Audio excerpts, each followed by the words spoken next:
बहुएं ठीक नहीं, तो भैया आपने कभी ठीक करने के लिए कुछ किया ही नहीं। बिगड़ने के लिए टीवी ला दिए, बिगड़ने के लिए मोबाइल दे दिए, बिगड़ने के लिए तो बहुत कुछ किए। कभी सुधरने के लिए कथा कराया घर पे, कभी सुधरने के लिए यज्ञ करवाए आप घर पे, तो कैसे सुधरेंगे? संत बेचारे क्या करेंगे भाई? तो गांव के लोगों ने कहा भागवत कराई जाए, पीने के लिए बहुत बढ़ गए हैं। भागवत कथा का आयोजन हुआ। उस संत जी से कहा गया भैया आप घुमा फिरा के इस पे रूट बोलिएगा। तो आप तो बाबा जी लोग पैसे पे कथा करते हो, जमाने चले गए सुखदेव जी वाले कि फ्री में कथा सुनाई जाती थी। पहले ब्राह्मण क्या करता था, कथा किसी भी गांव में जाकर फ्री में सुनाते थे, जो लोग अपनी स्वेच्छा से दिए चलो आगे बढ़ो। लेकिन अब तो पहले ही सब तय हो जाता है। बाबा जी अपना रोज सुनाते। आखिरी दिन हुआ कि भाई महाराज आज तो कुछ ऐसा कर दो कि लोग एकदम पक्का छोड़ ही दे। तो संत ने तरकीब लगाई, बोले देखो भाई आप सब ध्यान से सुने, आप लोग पीते हैं तो आप लोग का घर बर्बाद हो गया, लेकिन जो बेचते वो देखो कितना कमा लिया आपसे, सोचो आप कितने घाटे में हो। अब तो छोड़ दो कि तुम पी पी के बर्बाद हो गए, किसी का क्या गया किसी का क्या गया, नहीं पीना चाहिए, ठीक है ना? बोले हाँ महाराज। समझ गए बात को? बोले हाँ। क्या समझे? बोले महाराज आपकी कथा से यही समझे कि आज के बाद पीना नहीं बेचना शुरू करना है, बहुत फायदा है। अब बताएं संत के कहने का भाव क्या था? कई लोग तो कथाओं को भी अपने ढंग से ले लेते हैं। अब बताइए, एक जगह ना गिलास में पानी रखा गया, एक सादा पानी, एक नहीं फिर अल्कोहल।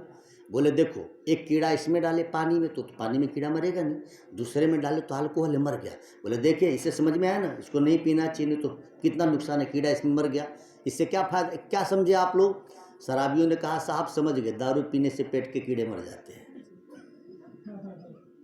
अब ये तो ये समझा रहा है कि मत पीना, पेट ही खत्म। बोले नहीं कीड़े मर जाएंगे, ये तो फायदा है। तो भगवान कहते हैं कि आचार्य उपासनम शौचम, जब तक आचार्य की उपासना नहीं करेंगे, जब तक आपके हमारे जीवन में कोई गुरु नहीं मिले। कहाँ तो चक्रवर्ती सम्राट है परीक्षित जी महाराज, लेकिन जब सुखदेव जी गुरु मिलते हैं तो अकाल मौत से बच जाते हैं। आपके हमारे जीवन में जब तक कोई मार्गदर्शक नहीं है तब तक हमारा जीवन बिना दिशा के चल रहा है। तो दिशा देने वाला कोई होना चाहिए। आचार्य उपासनम शौचम, पवित्रता, शौच माना पवित्रता। पवित्रता बाहर से ज़्यादा भीतर की होनी चाहिए। कलयुग देवता को वंदन है। कलयुग में एक फायदा बहुत अच्छा हुआ, लोग बाहर से पवित्र होना सीख गए। पहले लोग बहुत नहाते वहाते नहीं थे, पहले के ज़माने में वो मिट्टी होती थी। कलयुग में एक फायदा तो साबुन शैम्पू क्या क्या बन गया, लोग बाहर से तो बहुत शुद्ध हो गए, लेकिन जितने बाहर से शुद्ध हुए उतने भीतर से शुद्ध हो गए। हम ब्राह्मण लोग सबसे पहले पूजन कराते तो बोलते ओम पवित्रो पवित्रो वा सर्वा वार्थागतोऽपि वा यम अस्मरेत पुंडरीकाच सभ्याभ्यंतर शुचि। पहले बाहर फिर अंतर। हम लोग खाली एक ही पकड़े, बाहर की शुद्धि, अंतर वाला छोड़ दिया। तो जो मकान की नींव कमजोर हो तो बाहर से कितना वो अच्छी होती कहेगी नहीं। यदि अंदर से पवित्रता नहीं है तो बाहर की पवित्रता हमको लाभ नहीं देगी। और जैसे ही शौचम अंदर से पवित्रता है, ऐस्थैर्यम आत्म विनिग्रह, यदि अंदर से हम पवित्र हैं तो श्री कृष्ण कहते हैं कि अब आप अपने मन को वश में करने में सफल हो जाएंगे। और जैसे ही मन वश में होता है तो मन ऐसा मनुष्याणाम कारणम बंधन मोक्षेत, मन ही बंधन का कारण है और मन ही मुक्ति का भी कारण है। भाई बहन कोई जरूरी नहीं कि हम साधु बाबा हो जाए तो ही मन वश में होगा।